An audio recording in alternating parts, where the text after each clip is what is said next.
We are 555 and we are in the break room continuing our getting to know your executive officers. 5 executive officers took office in April and they're joining me now. Today, we're going to talk to our second Vice President, Bryan Gaulle, next in the break room.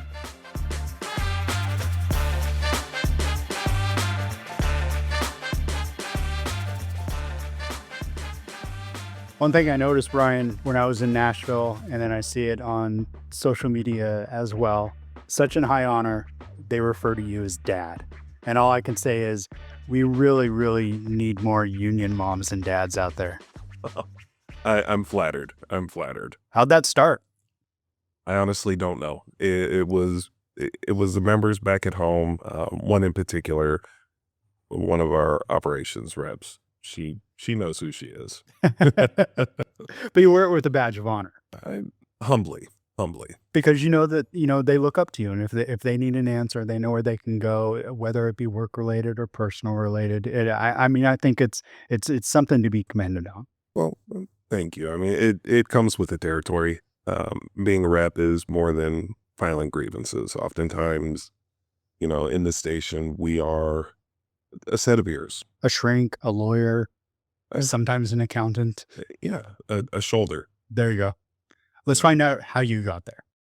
How long have you been with the company? I've been with the company over 22 years. It'll be 23 this April. Always in Nashville? Always in Nashville. Wow, one place. So yeah, it must have been pretty small, and now look where it is. Nashville's home, and seeing the growth that Nashville's had throughout my tenure with the company, it's amazing. When did you first start getting involved in union business? I hired on in 2002, so that was after ROPA. It was during I believe it was our second contract. Okay. Or the transition from our first TWU contract to our second one. My first few years, I wasn't as active as I wanted to be. I was learning the ropes, learning the job, learning our contract. It wasn't until, I want to say my 12th or 13th year that I started to get heavily involved. That would have been around 2014, 2015, going into Black Book negotiations, seeing some of the tactics that the company had been enacting, some of their attacks towards our membership, and I was not comfortable with that. Did you start out just kind of like a lot of people, riding the shoulder of your elected rep and just trying to learn what you can and when you can, and then you finally feel the confidence to be able to step out on your own? That's one way to put it. Okay. How would you put it? Well, obviously, for me, it came down to the contract. Okay. Reading the contract. And anyone out there knows local management in every station, they misinterpret simple rules. That's what the contract is a rule book. I love sitting there, going through and proving to these managers that they're wrong. They're not following the rules. That's how I started learning the rules. Eventually, the elected rep at the time took notice, brought me on, and I've always had good reps who were mentors.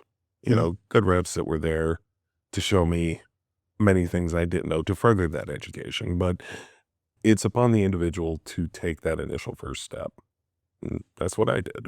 If you bring it back to how we started this conversation, you have developed, whether you meant to or not, a bunch of proteges. So the cycle's working. Well, it worked for you and it's working for them as well. Never looked at it that way. You love compliments, don't you? I am a very, very humble individual. I'm not arrogant, I promise you.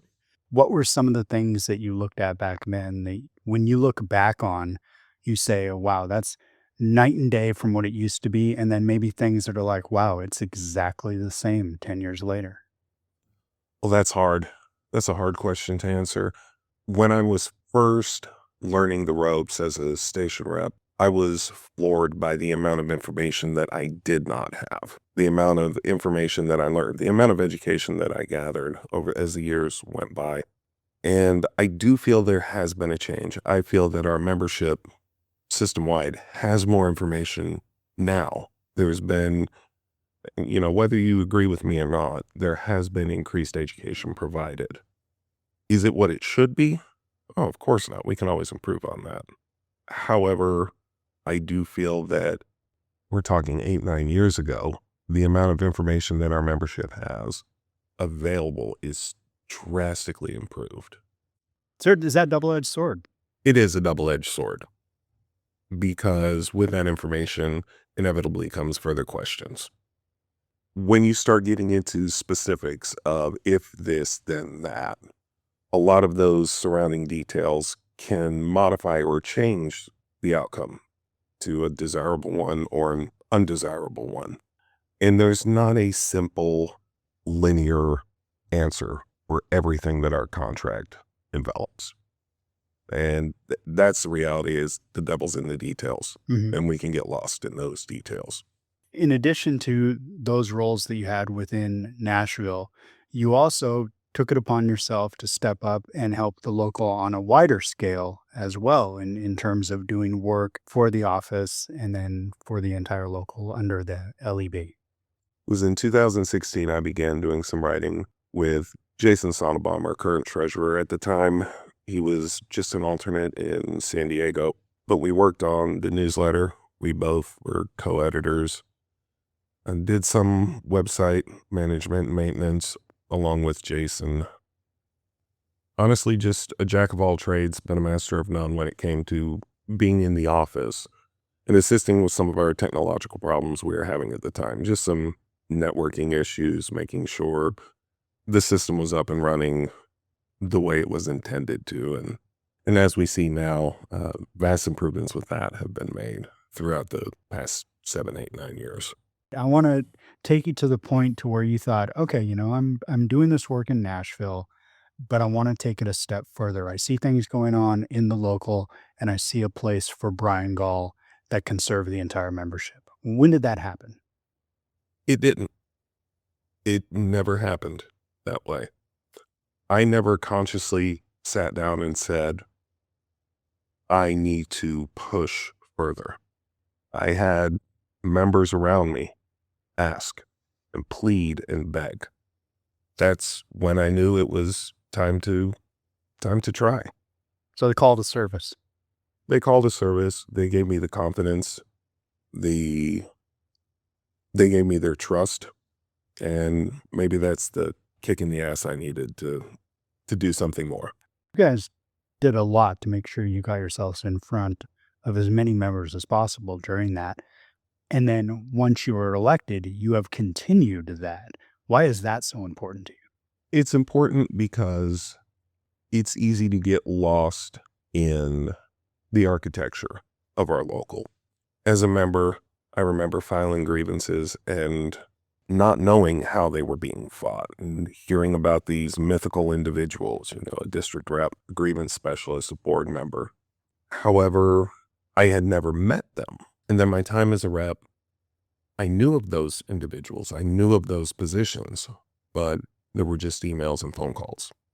And during all the station visits in the last year, it has been a resounding positive impact to our membership. They've all come up in one point or another and said, hey, thanks for showing up. And it's important to be in those stations, in every station. Every station is inherently different.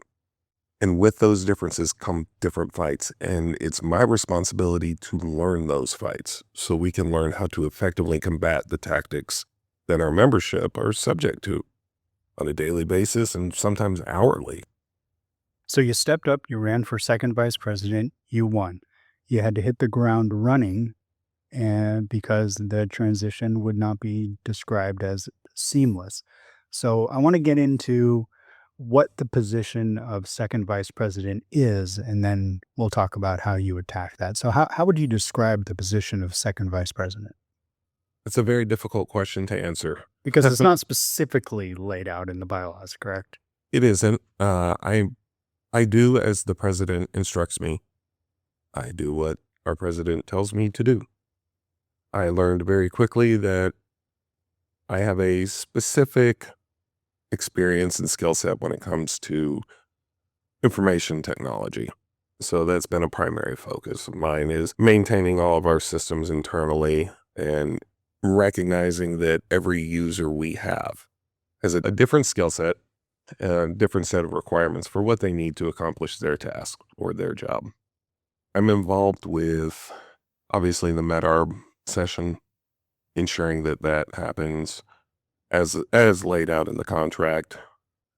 In addition to that, other responsibilities that I have, attending meetings with members on the company side, sitting across the table from them.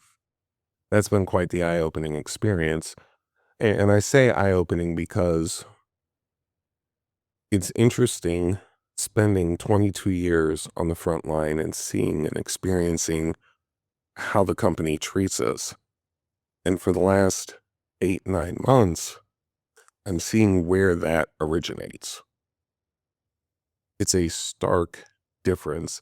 And I've learned how to start picking out where the miscommunication is happening, where that disconnect is. There's a massive disconnect. You're seeing the tells. Oh, glaringly from day one, but it's recognizing them and addressing them. And those are two completely different functions. That's been quite the journey. So there may be like a division of duties between all 5 officers, especially between you and First Vice President Slavings. But you're also very collaborative in the way that you work together with a common goal for the membership. It's something you campaigned on, and for the past 8 months, it's something that you've been delivering on. We are collaborative in nature, and it's one of the reasons that we work so well together is we have such a different, each and every single one of us individually have a different perspective. We have shared goals, and we don't always agree, but we do have different perspective, different experiences that design our outlook, and it provides a much broader scope of understanding. Because oftentimes when dealing with theoreticals, it's very difficult to craft a perfect resolution without having a personal experience that would help guide that or to help provide proof towards. And maybe that's not, I don't want to say an answer or even a good explanation, but I got you. It's a 5-headed monster. oftentimes that's the case, yes. As a board member, you are also the liaison to certain committees.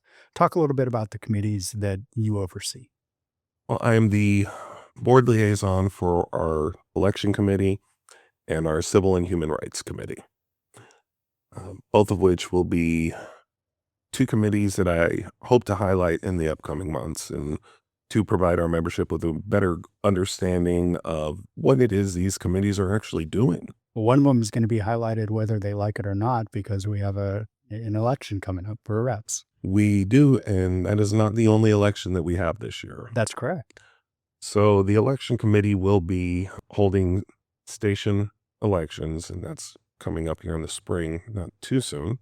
And again, it's maintaining the integrity of our election process, which at its core, at its foundation, is the heart and soul of our local. Membership has a voice. I hope every member uses that voice when it comes to making sure that they are represented from the top to the bottom, from a station rep all the way to President Abilio. That is at our core. We do what our membership tells us to do. I mean, like a country, we are a representative republic. We are, however, our size, when you compare it to something on a national scale, it's much more personal. Because it's much more personal, it has different implications. You expect, a country or a formal, I don't even want to use the term formal because our local is formal, but you expect a federal organization to not care about you. You expect to have problems with that, but you expect your union to care for you. Right. You can look at it like every, elected official, there's probably a pretty good chance that they have never stood inside the people they were representing shoes. Whereas in a situation like yours and any elected union member, they have. We have and we have to. And we have Yes. to continue that, and going back to what was said earlier, that's why we do station visits. That's why we get out there. That's why I'm continuing that. It's something that I wrote about. My goal is to hit every station that we have members at least once in my term. That's great. It's busy. Yeah, that's right. So we have rep elections coming up in the spring, and then this summer we also have another election. Yes, we will be reaching out and electing delegates to represent our local at the Transport Workers Union International Convention. And that's a BFD. It is. It's an opportunity to learn about what our organization does on a international level, pardon the redundancy there, but it's meeting other members from other locals, sharing information, learning about the fights they're having. Because just as our local is a small microcosm, what happens in, the East Coast, in regards to managerial approach to how our members are mistreated will eventually spread to the West Coast. Well, that is not just within our employment. That is not confined to our local. There are so many fights that we share with other brothers and sisters from other locals that we can learn from. It's more than networking. It's a battle plan. And that's what I truly enjoy and what I'm really looking forward to. How do you see 2025 going? If I was to pull you back in here a year from now, what are some of the things that you would like to see solved, and what are some of the issues that you say that's always going to be an issue? A year from now, I would hope to see an improvement in how our members treat each other. That's a loaded statement, though, because I don't want it to come off as if I'm judging every transgression out there. I would hope that our membership learns that the company absolutely enjoys it when we are fighting amongst ourselves. They love that. Because if they sit back and they see us bickering, they see us fighting, they know we're vulnerable. They know we're not organized. I hope we can get to a point that we see a marked decrease in that. However, I think that the nature of the job we do, subject to a lot of the environmental effects that we are subjected to on an, again, hourly basis, I think that weighs in on it. I think it will always be a factor. Mhm. I mean, I guess it is in any job. Oh, I mean, We're come on. spending that many hours together. Yeah, we work together. We're spending more time. Oftentimes is the case. We're spending more waking hours with those that we work with Right. than we do with our own families. Unfortunately, yes. And, I love my family, but I've never been in a bin with them when it's 105 degrees outside. Right. And I think there will always be an inherent frustration. I hope that frustration can be recognized for what it is, and that our membership can realize that no matter the opinion in that moment, we are all fighting something greater than what we individually are. And nothing is worth losing your job over. Nothing is worth losing your job over, but it's so much bigger than that. It's standing up to this multi-billion-dollar corporation and letting them know, hey, we see what you're doing. Mm-hmm. We are doing this for you. Don't take us for granted. Well put. This is how I end every interview, Brian. How can the members help you help them moving forward? We've covered a bunch of different things, but I kind of want to nail it down to like one thing. Ask questions and never assume. Because you'll get 500 different answers, but just keep asking the questions. You'll get the right one, especially when you find out the right people to ask. And more often than not, those are the people that take a thankless job and step up to serve our membership, much like people like you, Second Vice President Bryan Gaulle. Thank you so much for coming in the break room. Thank you. He is Second Vice President Bryan Gaulle. I am Eric Peterson. This is the In the Break Room podcast, available wherever you get your podcast. You can follow us on social media at TWU Local 555, Facebook, Twitter, Instagram, YouTube. Our website, TWU555.org. All the information that you need to be the best union member you can be is on that website. For Bryan Gaulle, I'm Eric Peterson. We'll talk to you soon in the break room. And remember, we are all 555.